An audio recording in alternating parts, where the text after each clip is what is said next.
Good evening and welcome to tonight's meeting of the Major Applications Planning Committee. I'm Councillor Eddie Lavery, the committee chairman. This meeting is being broadcast on the council's YouTube site, and welcome to those who are watching us in that venue. There's a relatively small number of people in the audience here.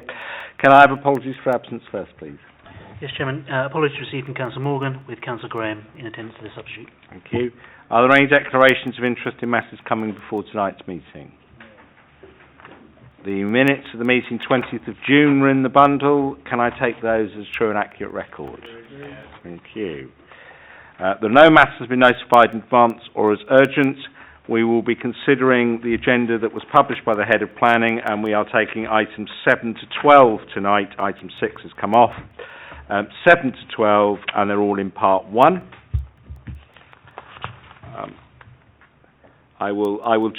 I'll truncate health and safety to say, can we all please make sure mobile phones are at least switched off or to silent, and to remind everyone there are no fire drills scheduled, so if the fire alarm goes, we shall be exiting the building, given that there's limited public.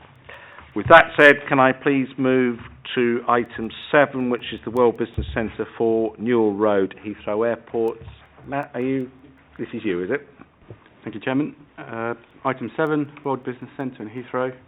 Permission was granted under planning reference 718487 in May 2016 for the erection of a 4-storey office building. This application relates to a minor material change to the side elevation of and overall height of the building, which is proposed to increase from 15.1 metres in height to 16.73 above ground level. The increase in height is due to the finished ground floor level being marginally higher and the height of the service runs on each floor being higher than originally envisaged. I'll just talk you through some of the plans. So you've got the site, the Heathrow to the south, some of the floor plans that have been proposed. I'll take you to the comparison elevations that I've got. So that's, sorry, I can't quite see from here. So that's the current elevations. You've got the south elevation and the west as proposed. This is what was approved. You can see, if you look, that the heights are slightly higher. Generally, the design of the building has stayed much the same. You've got a bit more detail on the finish in this application than the original outline. Move on to, excuse me, someone's got a bit more elevations. This is the site as it looks at the moment, pretty run down. In the process of being built, so they're going to change the elevations. The proposal provides a contemporary finish. I'll just take you back to the elevations. Provides a contemporary finish to the originally consented scheme. There are no objections in terms of the overall height and design approach proposed under this application, as this section of the Bath Road is wholly commercial in nature, and the proposed building would be similar in height and design to adjoining office blocks.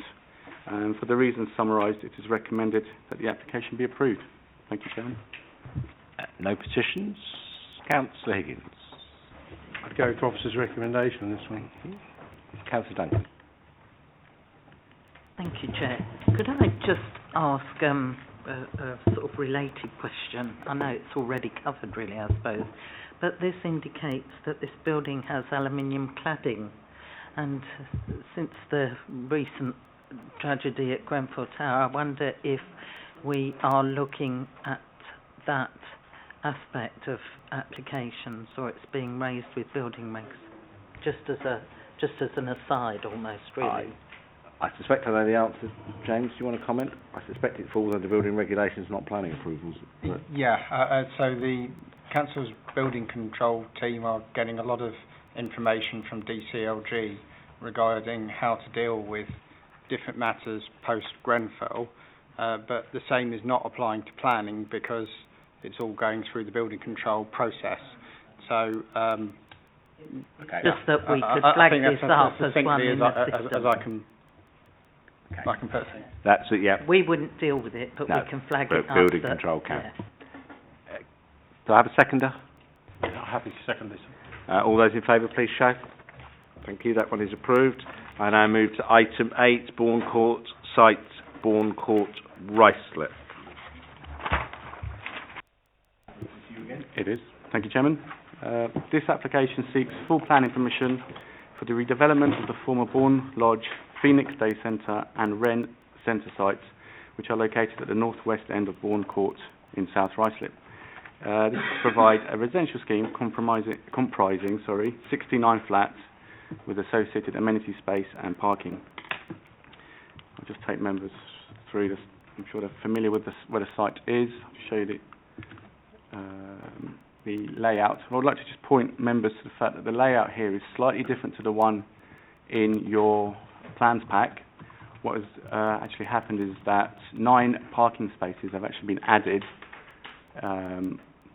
so that there is actually 1-for-1 parking for the 1s and 2 beds and 2 spaces each for each of the 3-bed units. That has been done in by just realigning some of the parking spaces. Sorry, if I can just jump in, apologies for jumping in, I know it's unauthorized. So if members are looking at the plan on the screen here, you'll see the horizontal band of parking. There was some very small street trees interspaced in that area, and what we've done is to try and achieve a slightly better parking ratio. We've removed those, but at the ends of those 2 horizontal strips there would be 2 feature trees. So from a landscaping perspective, we've still got a satisfactory outcome, but we've managed to get a slightly better parking ratio.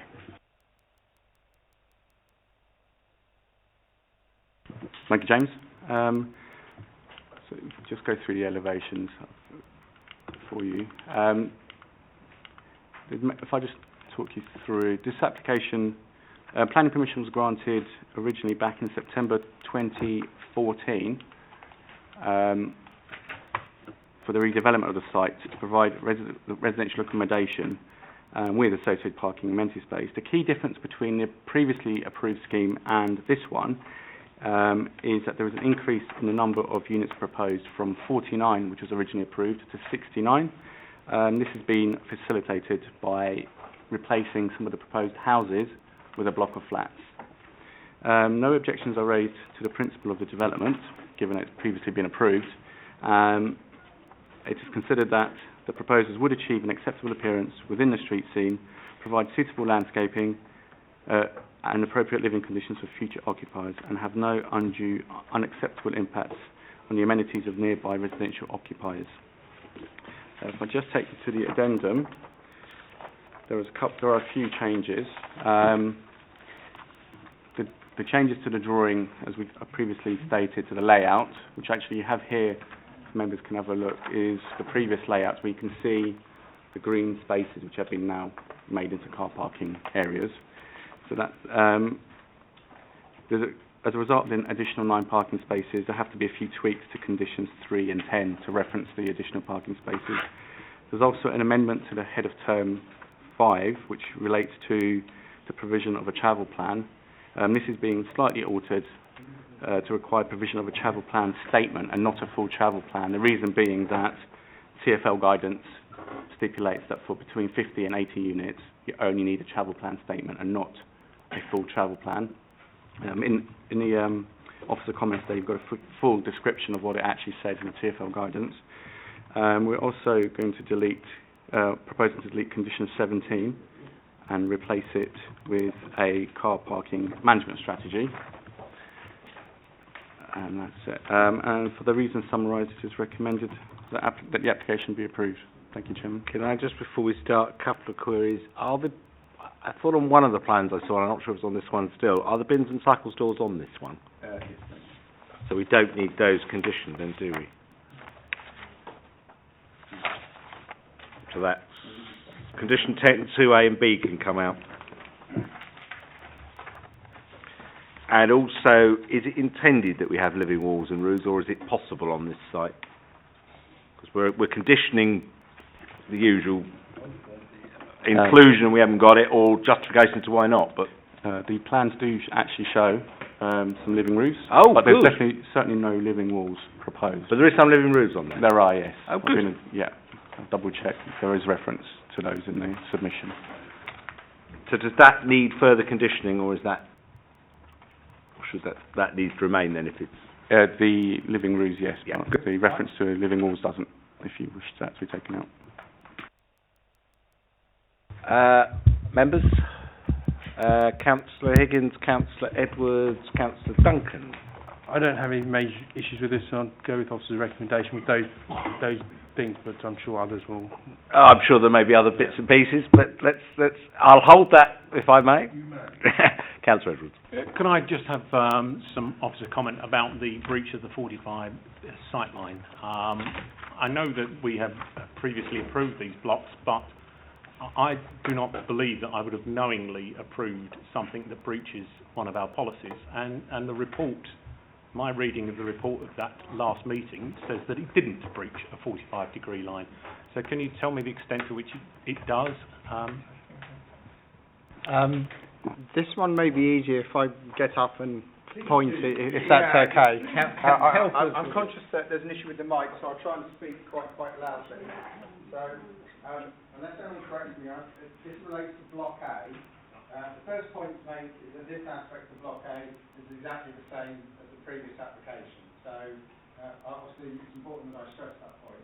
So this relates to the fact that these units here have windows, they have rooms going this way and this way.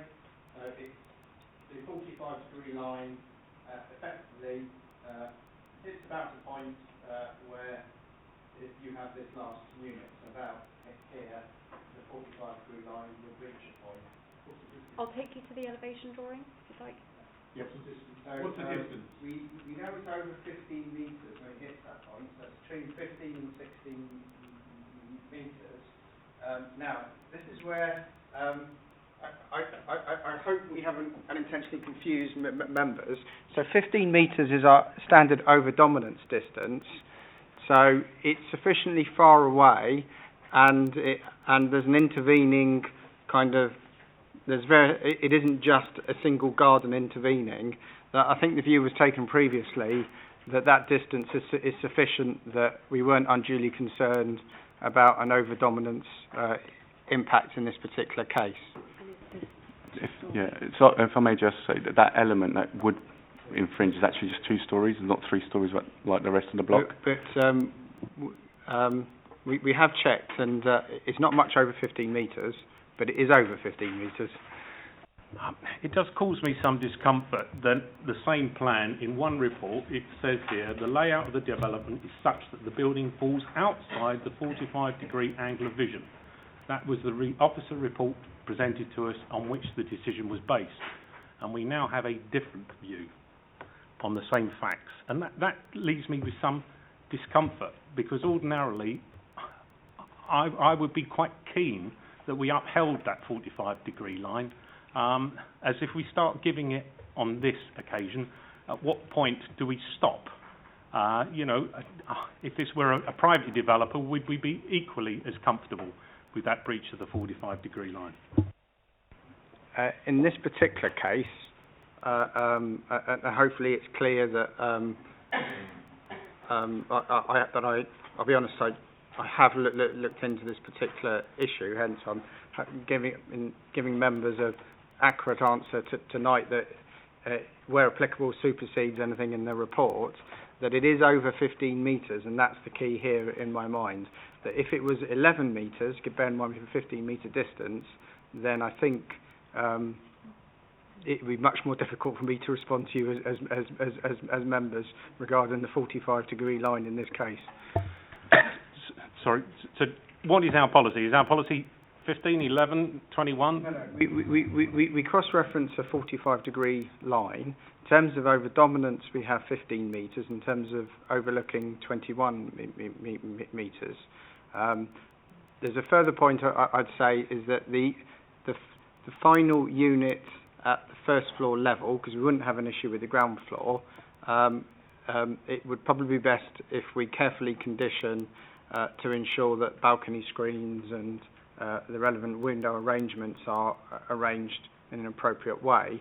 But that particular unit, we've looked at the floor layout, and we don't think there's a problem there. Okay, we are where we are. It's a very uncomfortable position that I find myself in. I accept that we're talking about one flat at the end now that is at issue. You're saying that additional conditioning to maintain the privacy would be sufficient, and because it is over 15 metres, the overshadowing and over-dominance is no longer an issue.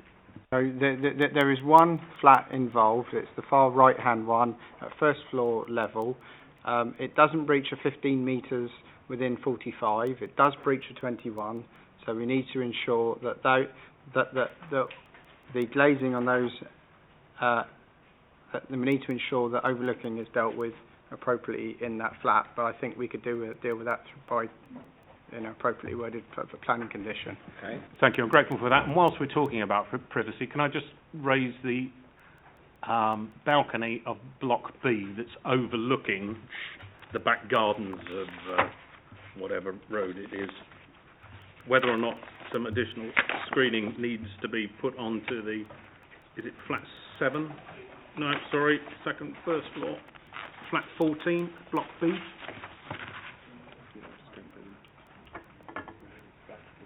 Bottom left-hand corner. And that looks could look effectively downwards onto the rear garden. And I know that the view from the windows are much the same, but the perception from people in the garden of overlooking is greater from people on Block B, flat 14, bottom left-hand corner, and that is at the end of the garden of properties in rear gardens, whatever it is. I don't know what it is the gardens are to the west of that development. Those gardens look fairly lengthy. Yeah, it's just whether or not a privacy screen is necessary there so that the people in those back gardens don't feel as though they've been overlooked. We would not ordinarily allow balconies on an extension or a property in back gardens for that reason. That's also the block we previously approved.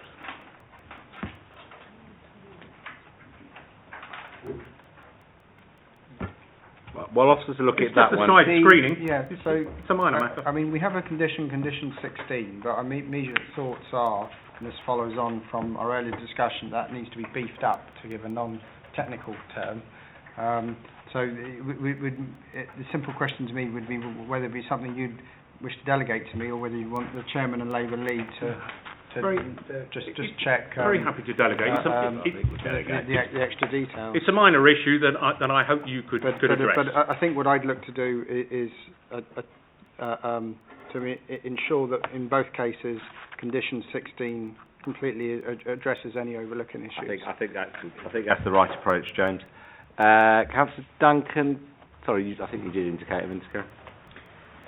Thank you, Chair. I was just concerned that it says there'll be 35% affordable housing provided on site, or the applicant has sought flexibility over how this is provided to allow or require on-site provision, or to require an in-lieu contribution towards the delivery of affordable housing elsewhere in the borough.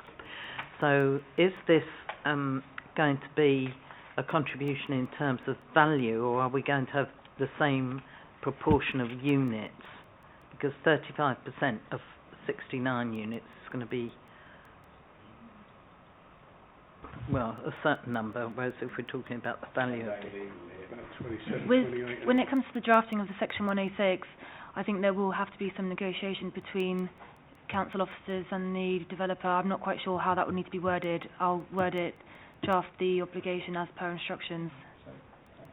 would it be possible then for the Chair and Labour lead to be made aware of that? Because we're being told here it's 35%, but it may turn out to be slightly different when calculated in another way, and I think we'd just like to know that. I may be able to answer that question here. So we deal with 35% affordable housing by habitable room rather than by the number of units. So what that tends to mean in practice is it works better in terms of achieving larger family units.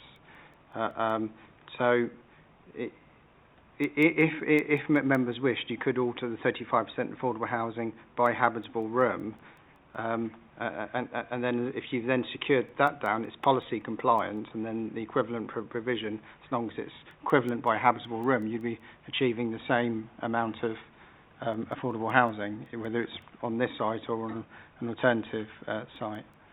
Thank you very much for that clarification. I'd be happy with that, but this refers to either the unit or rooms or a contribution. In other words, you pay money, and that doesn't necessarily equate into the same number of rooms.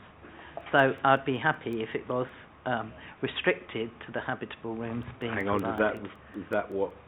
Is that possible? Or does I get the Regine feeling think that Yeah, that's not so- what was being... Well, no, on page 85, it's actually explained in slightly more detail.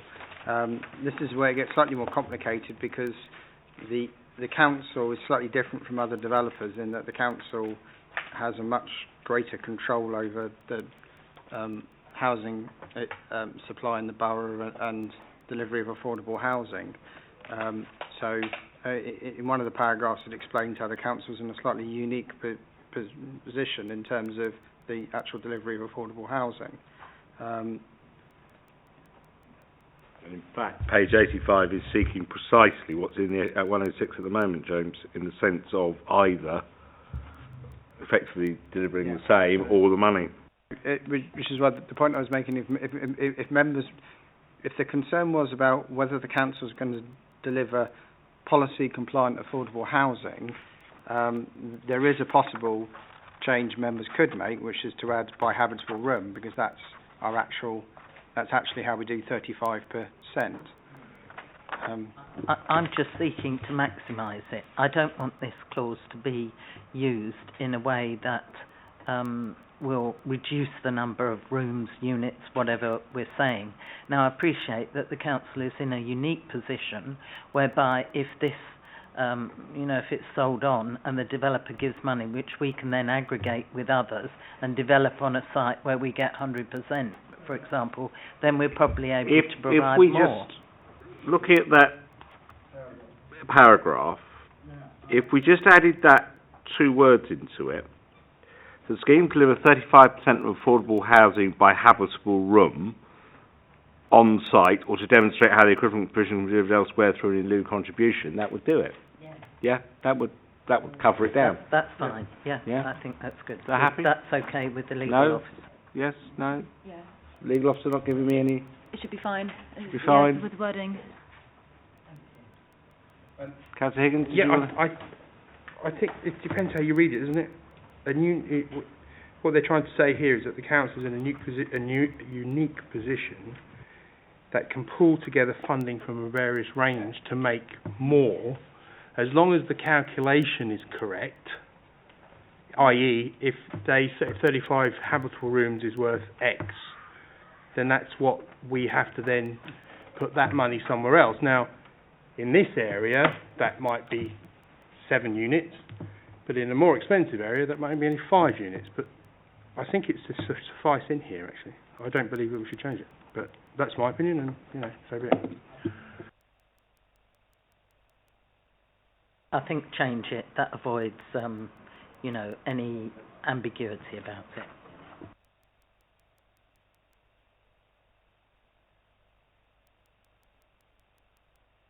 Yeah, there are two sides to that argument. In some places it will get you more than that, and some places it will get you less. And as long as through you, Chairman, as long as we had the value of what was being deducted, so say that was instead of 35%, we're going to do 25%, so that's a 10% reduction on what the value would be, then that value would be put in some other area, which could be a benefit rather than a loss, couldn't it? That was the original question I asked. Is it by unit or room in this case, or by contribution? But it must be a by percentage money? of value, isn't it? And obviously money will buy different things in different parts of the borough. Whereas if we say 35% of these total units by room, then that does give the council that option where it can provide more by aggregating money on another site to provide more if it's able to. Does make it tighter. I do have some sympathy with this. We are seeking to achieve 35% affordable housing. And it should be by room. Let's put the by habitable room in. If it causes a major issue when the legal agreement's being drafted, it's no doubt going to come back anyway.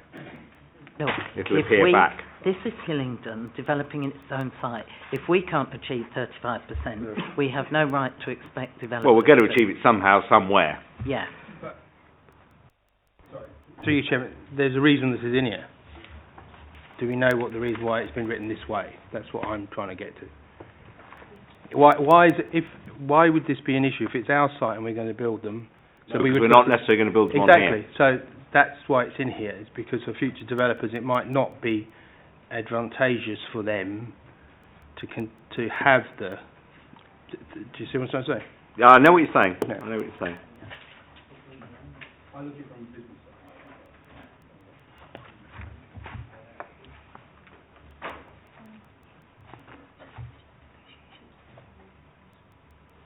In that case, what I think it's safest to do, I'm going to ask for that to come back to Chairman and Labour Lead just to get that final wording once the negotiations have been done.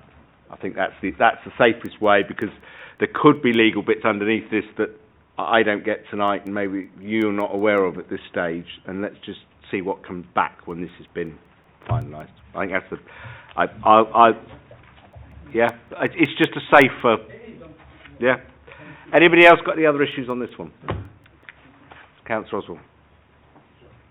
Thank you very much, Chairman. Yeah, I'll move the officer's recommendation with those changes and with the agreement between you and the Labour League. Second. Oh, you've already. We've got a chair. I'll take a seconder then. All those in favour, please clearly show. Thank you. That one's approved. We now move down to the Southall Gasworks site, just for a bit more. Right, item 9, the Straight Southall Gasworks Hayes Bypass. This is the road widening one, isn't it? Thank you, Chairman.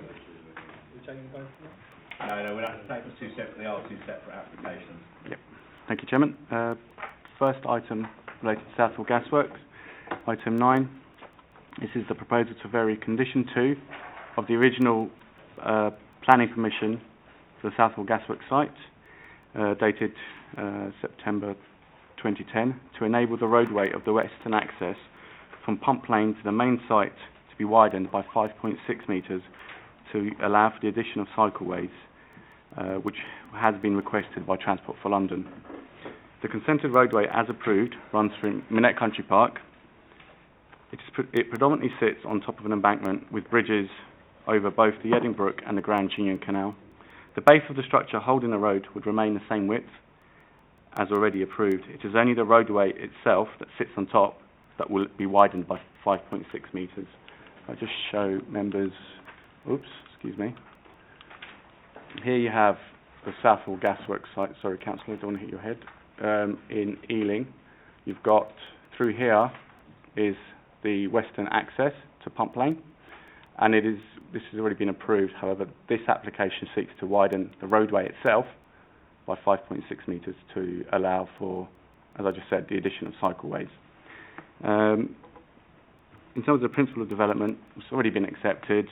TfL, who will build, adopt and maintain a road, and who requested the widening of it, have assessed the proposals and raised no objections. Also, the Council's Highways Department have assessed it and, again, have raised no objections. The inclusion of cycleways, if anything, benefits the use of sustainable modes of transport and would reduce traffic in the future.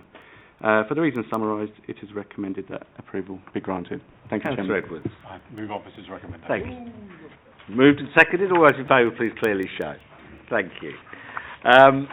You're back on again then, because we're now down to switch rooms. Thank you, Chairman. The second application on the Southall Gasworks site is for the erection of a electricity switch room in association with the new western access to the Southall Gasworks site. The switch room would be 3.6 metres by 6.2 metres in size. The immediate area surrounding the switch room will feature gravel and planted screens, whilst the wider area will feature various planting, including a 46 square metre wildflower meadow. The switch room is to be located in an area which currently forms part of the Pump Lane Highway verge. I'll just show you exactly what that is. So you've got the site here in red, you've got the access road around there, you've got the parkway here, This is the site. It's actually effectively below the flyover, so you won't really see it from anywhere, to be perfectly honest. The switch room is to be located in an area which currently forms part of the highway verge. The area of land has been cleared already. I'll just flick you to some photos. So you can see the area there. It has been cleared as part of the Southall Gasworks Western Access works that already commenced. The facility will not be publicly accessible, and entry will be prohibited except for authorised personnel. The switch room is to be screened from view by planted screens and by the wildflower meadow. Again, TfL there's no objections to this. It won't be visible from anywhere. We've also added a condition for anti-graffiti paint on the structure to ensure there is no antisocial behaviour around there. For the reasons summarised, it is recommended that approval be granted. Thank you, Chairman. What I would say is I'm glad the anti-graffiti paint is on there, because that would be its biggest problem. Right, who's going? Sorry, Councillor Higgins, did you? Officer's recommendation. Thank you. And I have a second, and Councillor Dillon. All those in favour, please show. That one's approved. Former Anglers Retreat Public House, item 11, page 135.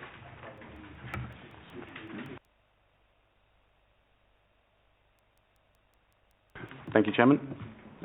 Former Anglers Retreat Public House. Planning permission is sought for the demolition of an existing former public house building and the construction of a new building to form 2 residential units. The site is located just here. So what you have on this site is existing development that has been built around it, 14 affordable housing units. The pub itself is located here, right to the front of the street. It currently is, Councillor, I'll just go back. So you've got the pub itself here, you've got the existing development around it, you've got 14 affordable housing units that have already been built. The building sits within, The building sits within a wider development site that benefits from planning consent for the retention and conversion of the public house and the construction of 14 residential units. These 14 units, as I've just said, have been completed, and extensions and outbuildings related to the former public house have been demolished. The applicant has commissioned a structural and masonry survey which concludes that the former public house is unable to be retained, and thus this current application has been submitted to demolish the building and construct a new building that will, to all intents and purposes, look identical to the public house. I'll just stick you some site photos. You can see the public house itself. Obviously in a state of disrepair, but the proposals have been designed to replicate the appearance of this building. Whilst the building is not statutorily or locally listed, it is considered that the existing building contributes towards the character of the West Drayton Green Conservation Area.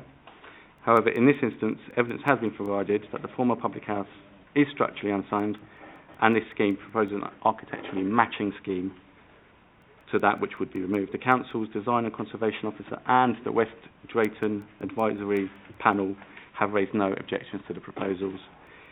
In addition, members should note that the 14 residential units that have been constructed are affordable housing units, and as are 2 of the proposed units within the replaced building. And the continued semi-derelict state of the public house is preventing the full occupation of the existing affordable housing units.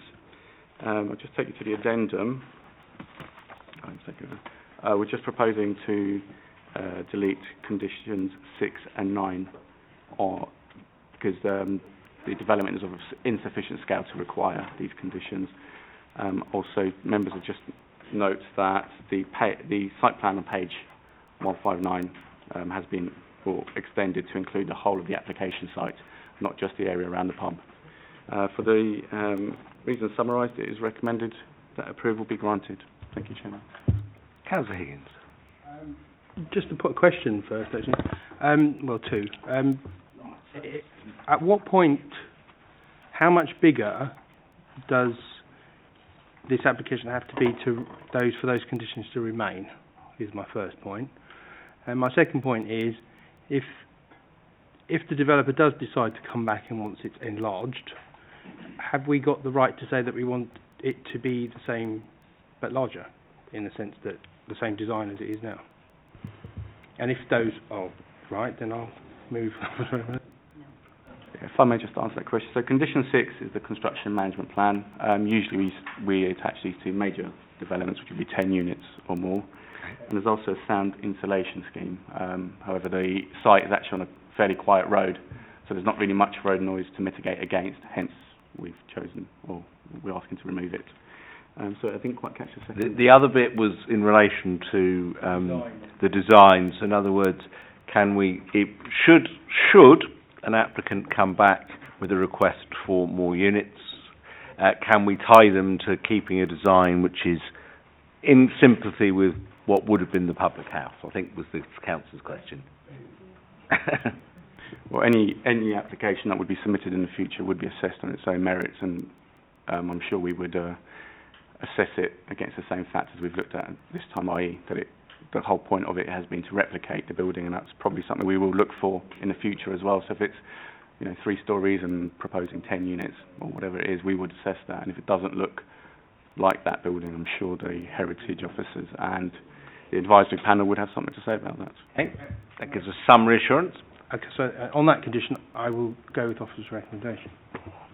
Seconded? Yes. All those in favour, please clearly show. Thank you very much.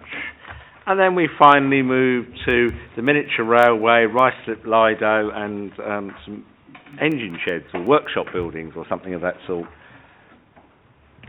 Thank you, Chairman. Item 12, which is, as the Chairman just said, the miniature railway on rice slip Lido. Planning permission is sought for the demolition of the existing Ruislip Railway Society workshop located on the south-eastern side of the reservoir, and the provision of replacement workshop, landscaping and associated works. As you can see, that's the site there. I've got some pictures of the existing for you, just bear with me. You can see it there. That's the existing shed. The current proposal is for a marginally larger building, an increase of 35 square metres, and it does not seek to change the existing function of the site. It is considered, for this reason, that the proposal meets the criteria set out in paragraph 89 of the MPPF, which relates to Greenbelt, which the site is located in, and as such it represents appropriate development within the Greenbelt. In this instance, we do not consider that very special circumstances need to be demonstrated. On the addendum, a couple of changes. A couple of changes to the drawing references. There's an amendment to condition 6 in relation to flood risk, and we've also confirmation that the environmental officer has not raised any objections to the phase 1 habitat survey. There's also an amendment to condition 7. For the reasons summarised, it is recommended that approval be granted. Thank you, Chairman.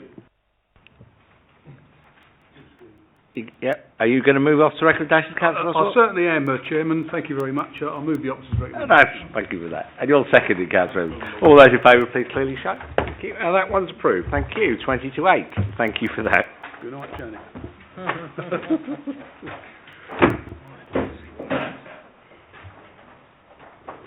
think I'm going to get a cup of tea. Oh, yeah, you need to know what's happened, don't you?